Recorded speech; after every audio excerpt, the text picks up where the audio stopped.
Hey everyone, Miff here, and welcome back to my Completionist playthrough of the Baldur's Gate Saga with SCS. And in this episode, we have quite a few different quests to finish up. And once that is done, we're going to be able to progress the main story again. And first, since we got rid of our Algernon's cloak, we need a replacement. And that is going to be provided by our buddy Halbazar Drin here. So he notices that we have that lock of Nymph's hair from Abella, and he offers us 500 gold for it, but if we decline, he's going to change his offer to make a cloak, a Nymph's cloak out of it. So we're going to trade with him, and he actually has one cloak in stock, so he's going to give us that right away. And now, this is very similar to Algernon's cloak, but there are two differences basically between Nymph's cloak and Algernon's cloak. And I think before, when we got Algernon's cloak back in the day, I think I said that the save versus breath was different, but they're actually exactly the same. This is just a very good way to charm someone, because normally the charm person spell gives the target a +3 saving throw bonus, and then dire charm doesn't have any bonuses or any penalties. But this charm creature spell coming from this cloak, it actually comes at a -1 penalty for the target, and it also uses the save versus breath instead of save versus spell. But anyway, the differences between Nymph's cloak and Algernon's cloak is that the disadvantage of Nymph's cloak is that its range is different. And this one requires you to be in melee range to attempt to charm the creature. And also, the other difference is its kind of function. It doesn't offer you one charm creature per day, but it has 40 charges, which is mostly beneficial because, you know, between resting you can attempt charm more times. But of course, if you're going to use that a lot, then you're going to you can run out of charges. Yes.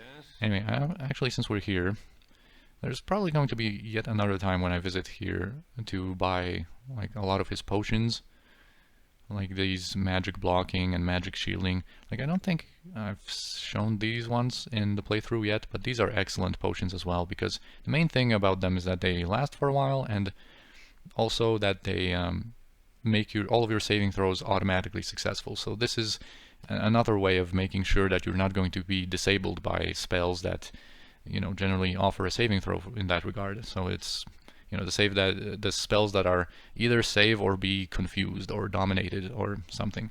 So those are very good. And of course, they also it gives you 50% resistance to magic damage, which doesn't really matter all that much in Baldur's Gate 1, but in Baldur's Gate 2 that's an excellent source to protect yourself from Abidalzim's horrid wilting.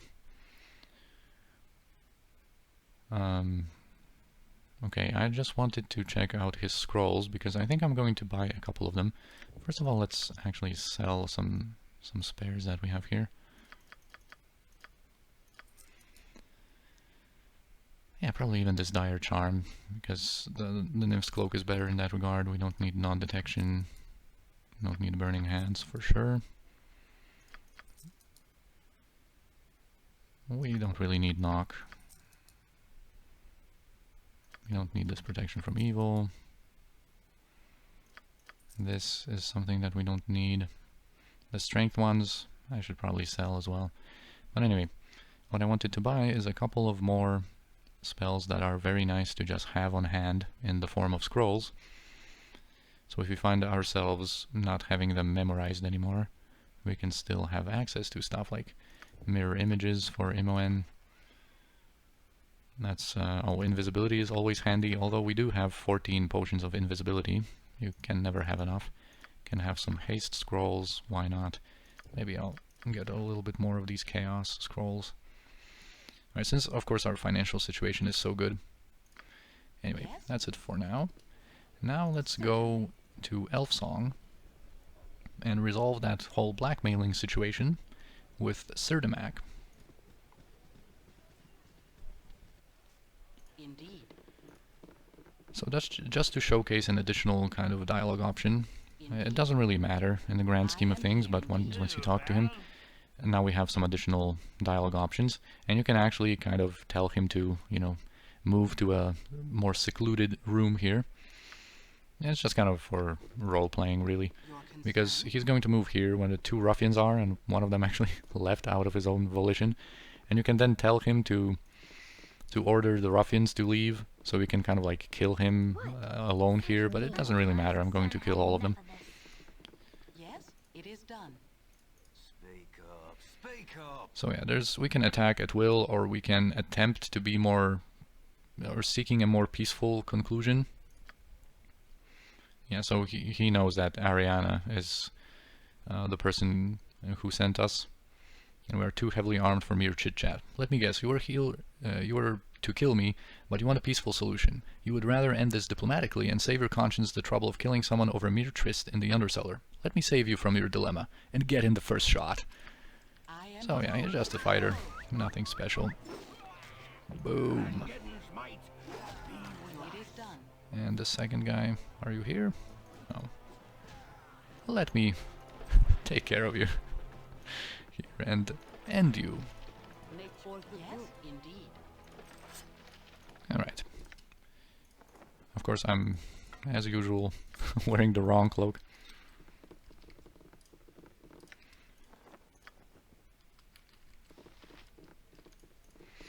Alright, that's it for now.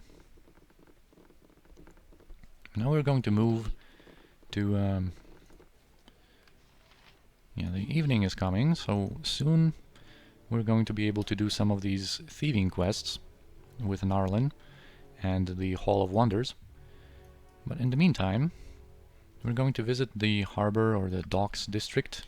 It is done. First of all, we're going to pay a visit to this Water Queen's house, the Temple of Umberlee, because we have two things to do here. We need to retrieve the body of that kid that they murdered, and get the help of Jelantha Mistmere in, or to save Lothander from his Geas. The storm shall take those who are unfaithful. Certainly. Alright, so here we want to talk with the High Priestess, Jelantha, and if you actually offer only 25 gold, she's going to be insulted by such a low offer and is going to demand 100. But if you offer to pay 50, apparently that offer is adequate. So, the bitch queen brooks no insolence. The bitch queen brooks no insolence. Alright, so here's Jelantha, and of course we have a couple of dialogue options here. Let's first talk to her about the Geas.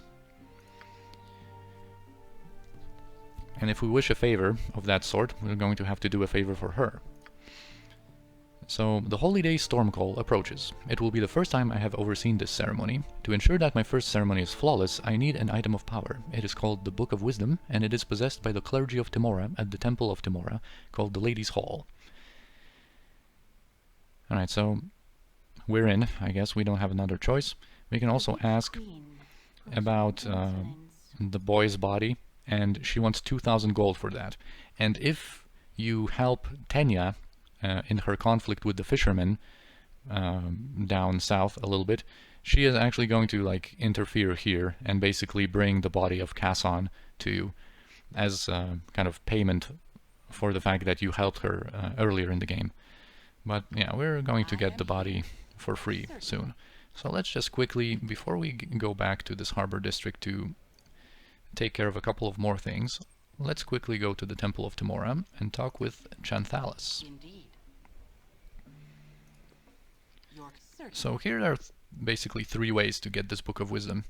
Forgive me, but I have meditation. And now we have this dialogue option that we're in desperate need of this book to save ourselves from the poison. And he would sell us that book for 500 gold, which is really such a low price for an item like that. Or, if you have a high reaction, which we do, because we have high charisma and we have high reputation, we can just tell him the truth, and he is going to say that the plea seems genuine, and, you know, if your very lives depend upon having this book, then here, you may have it. What a good guy. And you can also pickpocket the book off of him, and don't even talk to him. Alright, now it's time to get back to the harbor district, and now we're going to stay here for a little longer because we have a couple of things to take care of. So first, let's go to the temple again. Oh, by the way, this is basically the Tome of Wisdom that increases your wisdom permanently by 1. Do we need to... We don't really have any heals, but we have plenty of potions, so I'm just going to use some. Although, this is not really going to be necessary. Anyway, so here is the situation.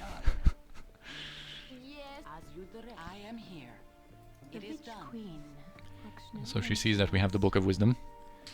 And we don't trust you. Before we show it to you, we want the cure to our friend Gius. You dare question my honor? Very well. So first she's like, how dare you? And then a second later, okay. The scroll is scripted with the incantation that will rid your friend of his curse. Now give over the book. Actually, we don't have the book. Aren't you the fool? And then she becomes hostile and attacks. And that's not a good decision on her part. Because we are going to completely mess her up. And while we're at it, we're going to slaughter everyone in this temple.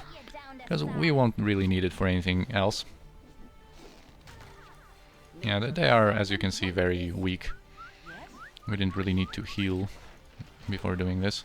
I'll leave someone for Senashira, come on. Boom! Yes, Senashira got in a kill. So anyway. Here's the body of Kassan. Another Sphinx gem. And here we have the Gius removal scroll, and you can see that they didn't put much effort in when it comes to the description of this item. It kind of reminds me, you know, like, there are some Magic the Gathering games from the Duels of the Planeswalkers series, and remember in that when you use clone on something and you go to see look at the description of the card, it just says, this is clone. Anyway. Let's visit Gorak, and he's thankful to us for curing him of his affliction. That was also the doing of, you know, one of the Timoran priest, Agnasia, when we brought the Skull of Kareth to her, and now he is cured. He's actually not going to mind that we take something that he has here, the antidote. Alright. Another thing that we need to do here is go to the Low Lantern and confront Yago,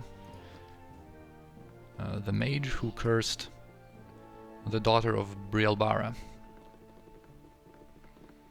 And he's also not a big deal. He's only like level 5 or something. He's pretty weak for this moment in the game. Yes, wherever fate takes me. You need only ask. I'm going to position accordingly, but this is totally not necessary. Yeah, fine. Oh, let's have Kirinai as well. Alright. What up, Yago? You can try to, like, you know, bluff and lie to him, but he's not going to be fooled. Yeah, so the bitch hired some adventurers to get a cure for her precious daughter. I am here. Yep, Anyway, let's... Oh, I actually didn't... again, I didn't allow him to get his pre-buffs, but I think he's only... his only pre-buffs are like shield and mirror images, or something like that. He's very, very lightly pre-buffed, because he's pretty low level. And now he begs us for his life, but we don't take prisoners. We don't negotiate with people that would curse an innocent child. Why didn't he curse the unfaithful wife, you know? But rather... Oh yeah, here are his pre-buffs. Yeah, mirror image and armor, not even shield, but armor. Yes, it is done. Alright, so he dies, and we get his Book of Curses. Again, great description there.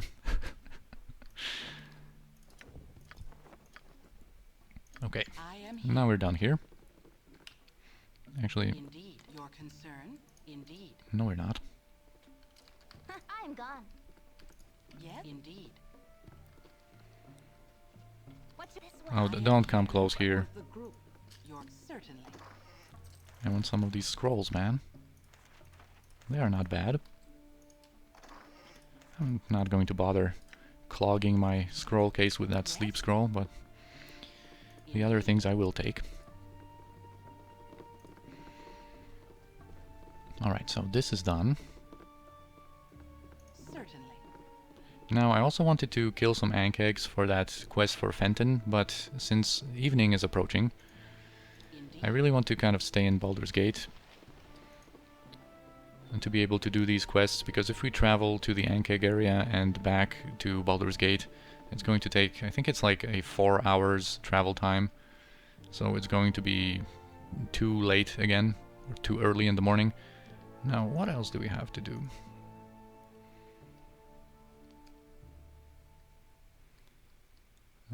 Oh yeah, we can go to the central district and visit Felonious Gist's manor. It is done. And we can have a little chat with him, although I am most indeed. of the things that you can say is going to make him call the Flaming Fist for, like, you know, entering his home without permission. But you can easily bribe him, or you can threaten him. Yeah, I see no reason to delay you further then. Take a look around if you like. Your concern. Yeah, so basically, like it was said in that quest, he was under the impression that he bought like a bunch of statues, but these statues are not art, they're not sculptures, but they are a petrified party. I don't know why his name isn't showing. So there's 5 guys, and we basically need to talk with this one, but I'm going to free all of them. So we can unpetrify them with Indeed. our scrolls here. Yeah, so you can ask all of them for the Helm of Balduran that we're here for, but they aren't going to know anything about it. Let's see what a good guy Seneshira, or a good girl Seneshira is, just freeing these guys up. Although it was said that they were an evil adventuring party, and indeed, like 3 of them I think are evil and 2 of them are neutral aligned. So yeah, just of course as usual, feel free to pause and read the responses. They are a little different, and actually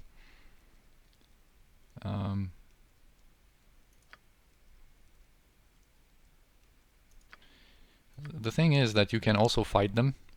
And the 2 archers here have quite a few good arrows. I think one of them has like 30 arrows of ice, and the other one has arrows +1 and arrows of piercing. What? Oh, sorry for yelling. But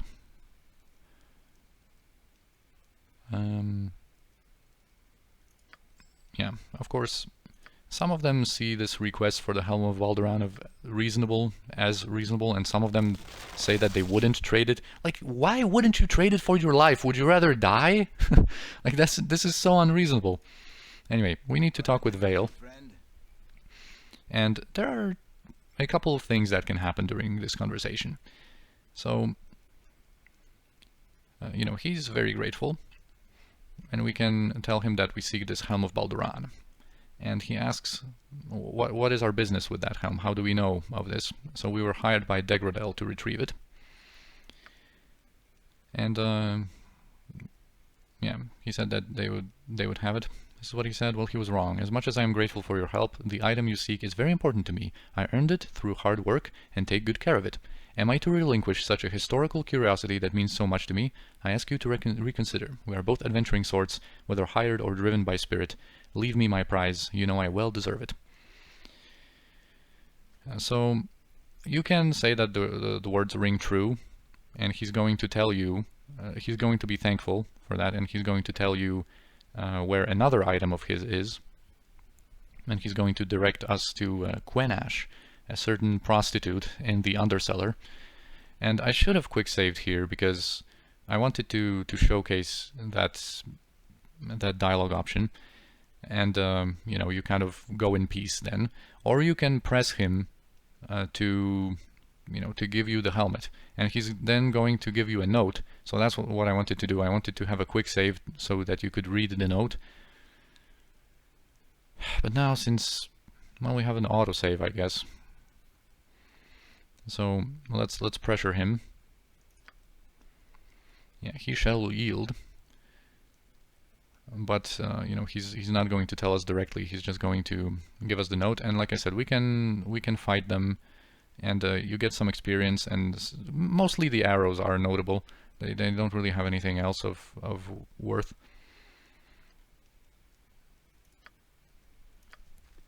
So the note here says that he's going into a serious battle, and he considers, or he realizes the fact that he might die as a result. But yeah, he leaves this note for himself as a reminder in case I suffer an injury that would impair my faculties.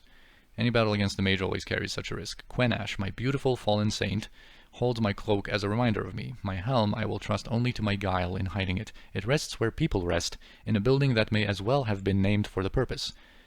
Yeah, the cloak should be with it, but that would only be expected. So he refers, obviously, a place where people rest is an inn, and the one inn in the northwestern district is called the Helm and Cloak.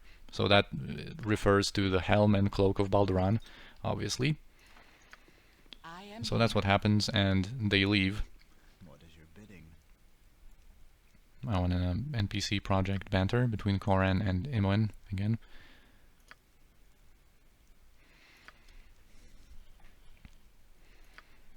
And Koran, of course, is not going to trouble himself with the moral implication of stealing.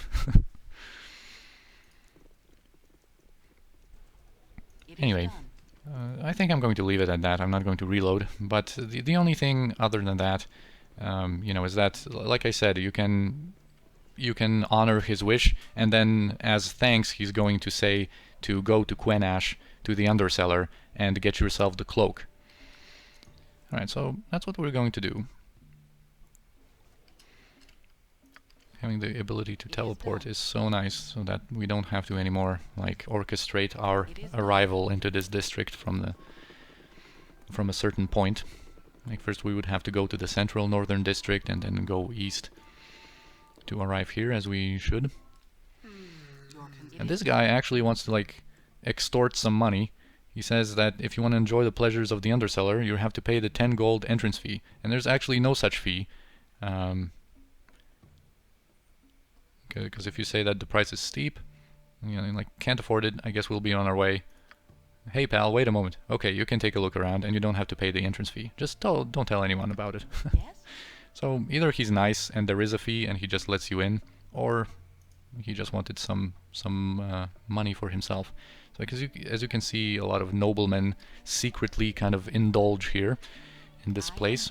And here's Quenash, and again the way to obtain the cloak of Balduran from her usually is that you just come here and pickpocket the cloak from her, and you can get it immediately after going into Baldur's Gate. But like I said before, I just wanted to do this whole quest line, kind of how you're supposed to, you know, learn about the items and where they are. And actually, if you've met Vale and you've talked to him, you can actually tell her that he sent you. And she doubts that. Vale would not give such a thing to a lout like you. I do not know how you came upon his name, but you obviously don't know a thing about him. Blah blah blah. What was the color of his hair? Can you even name his race? And he's a blonde elf. So now she's a little shocked that it's actually true. That this conversation option, of course, is in regards to where you tell him that, okay, you can keep the helm, and as thanks, he tells you to go to Quenash. But you can still use the conversation option, you know. It still fits if you've just met him. And you can try to pressure her for the helm of Balduran, but, you know, now that I seriously doubt. Still, I did not think he would give up the cloak either. So she doesn't know where the helm is. He hid it somewhere, and of course we know where. Anyway, so that's our business is concluded now. There's also an entrance to the sewers from here. There's basically I didn't discuss that earlier, but there are a couple of places that you can get through the sewers, and I'm going to show you that later because it is kind of a relevant, kind of a possible way to get around the city when you don't want to be seen.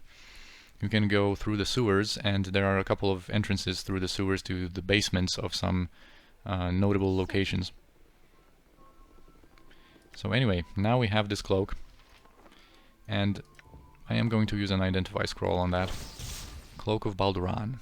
Fabled Balduran, founder of Baldur's Gate. Anyway, this cloak is absolutely insane. Like, to give you, it gives you 25% of magic resistance. And to give you an idea how valuable that is, in Baldur's Gate 2, a game where you have, you know, generally more powerful loot, you are able to achieve a higher level and all that. There are certain items where the only thing they provide is magic resistance, and they provide you with like 10%. There's an amulet, for example, a very nice, notable amulet. It's very useful.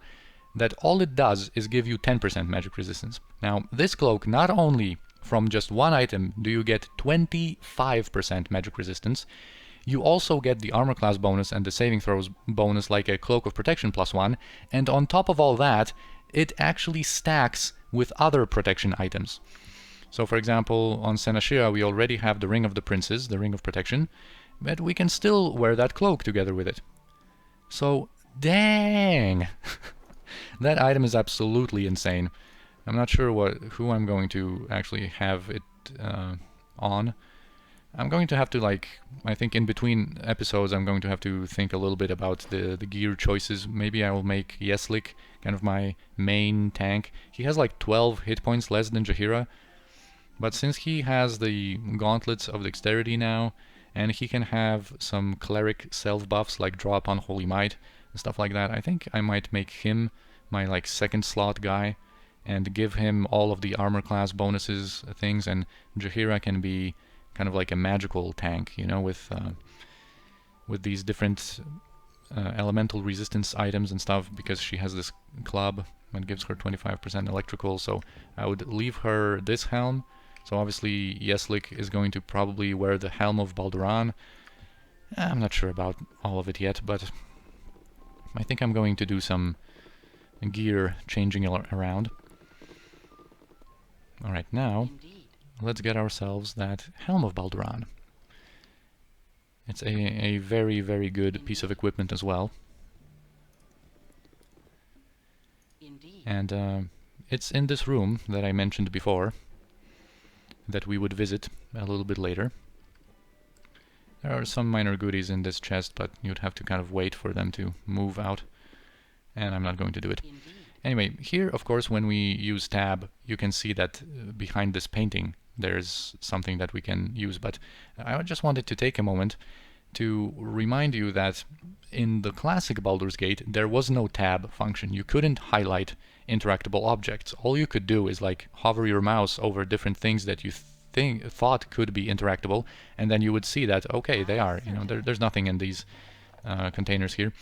But basically that would make it extremely hard to, like, you know, find this container here if you didn't already know it, or if you didn't learn about it from this quest line. Of course, on the Enhanced Edition, you know, you just go anywhere, you just hold tab and you see, oh, there's something here.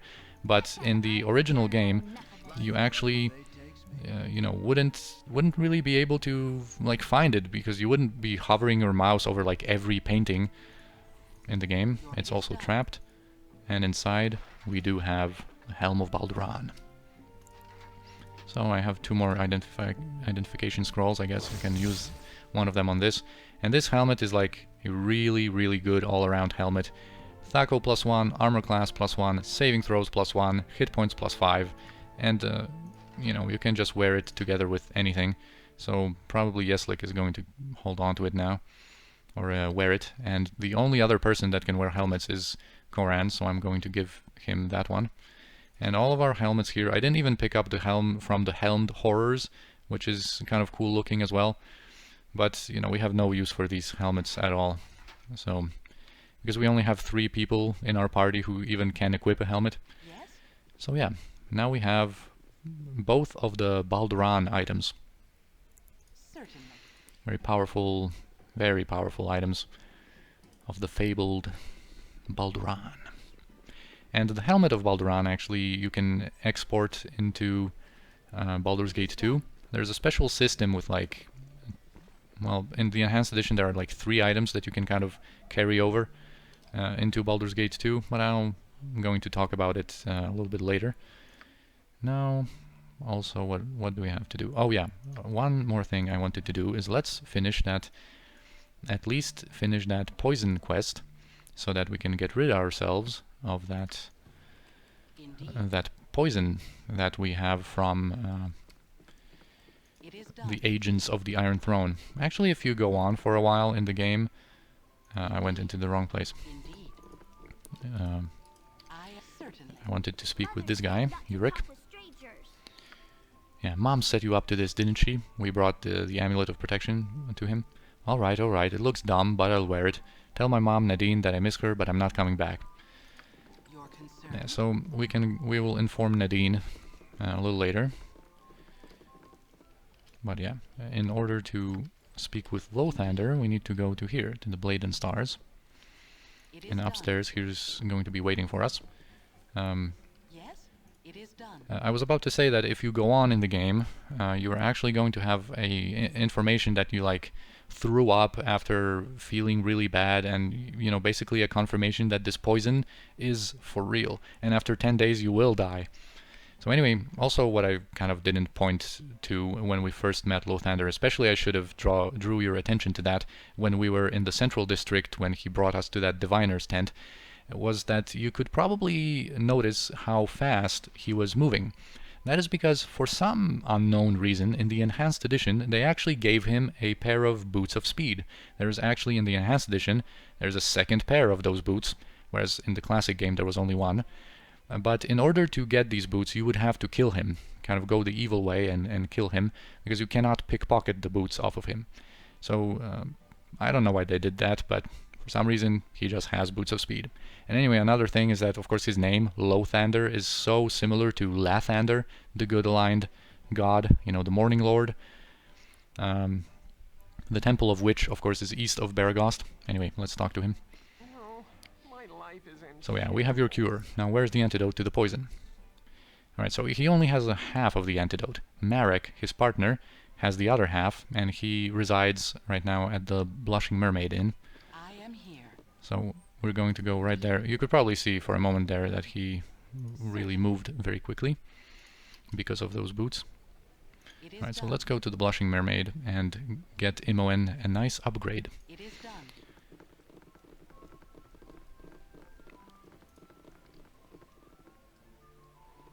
I should probably... We don't have any buffs left over, right? Should probably pre-buff a little tiny bit. But actually, Lothander isn't really that big of a deal. Oh yeah, this thing we can actually give the book to someone else. And this is the Book of Curses that we also will return in a second. I'm only thinking I'm just going to use the shield amulet's charge, I guess. And that's really it. Great peril yields fine? great beauty. Yes, certainly. Alright, let's move in. Could we have a moment of your time? So yeah, he knows what we're here for. And he's a mage thief, I think level 7 in both of those. And that mostly means that he has some pretty good protections on himself. He mostly uses his bow. He has a very notable bow. He has the best short bow in the game. Certainly. Which is why I said that Imoen is going to have a nice upgrade now, Your once we kill him. So let's go in and mess him up. Oh, he actually approaches Koran, huh?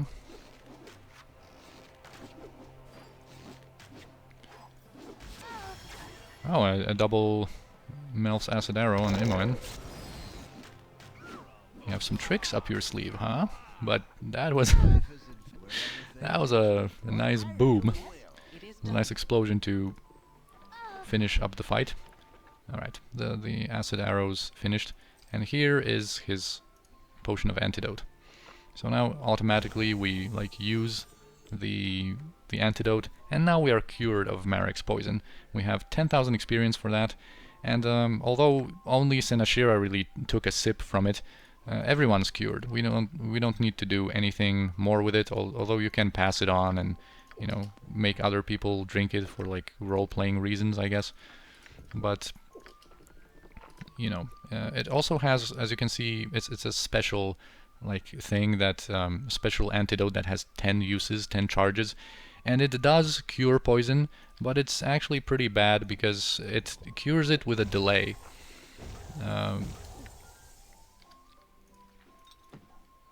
Basically, when you're poisoned with it and you drink it, if you poisoned and you want to get rid of it with this antidote, it actually kind of like has a few seconds delay. It kind of like maybe ends for waits for the end of your round, and pretty much like at the end of the round it cures you.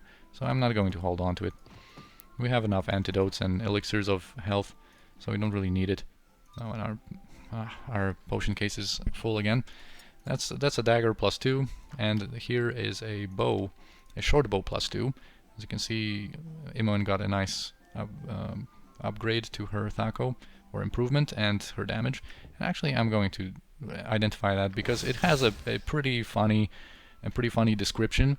Because this bow is called the Protector of the Dryads, and it tells a story about Hannibal, who actually protected, some dryads with this bow, I guess. Protected them from orcs. Yeah, the orcs were forced to abandon their plans lest they suffer the continued wrath of Hannibal and the forest, and he got that bow from the dryads. Anyway, needless to say, the hero who aided the grateful dryads lived happily, nay, very happily, ever after. So, yeah, best short bow in Baldur's Gate 1, just a +2 weapon, nothing that special about it. But still very nice. Very nice for Imoen to obtain. And now, since I'm thinking about it and still remember it, let's just go quickly to the Splurging Sturgeon and finish up the quest with Brielbara and give her the Book of Curses so she can decurse her daughter. It is done. It's going to be pretty funny, Koran's reaction here too. My poor dear Namara. I hope she fares well. Poor Namara. Yeah, I owe you everything. If there's anything I can do for you, just name it. We'd just like to be paid. We don't need any additional reward. What about you, Koran? Are you planning on leaving again? Not even trying to be a father? I'm sorry, Brielle, but we have been over this already. And you have said that that you were an idiot. Go if you want, but maybe someday you'll figure out what it is you really want, Elf. Yeah, NPC Project here. Man, he is really not a material for a father figure. Anyway, I think this is going to be it for this episode. In the next one, we really are going to probably wrap up some of these quests. We're going to do some heists, I guess, since the hour is getting late. And then it's going to be time to progress the main story, I think, and move on kind of to the next chapter. Anyway, as always, I thank you for watching. I hope you enjoyed, and I'll see you next time.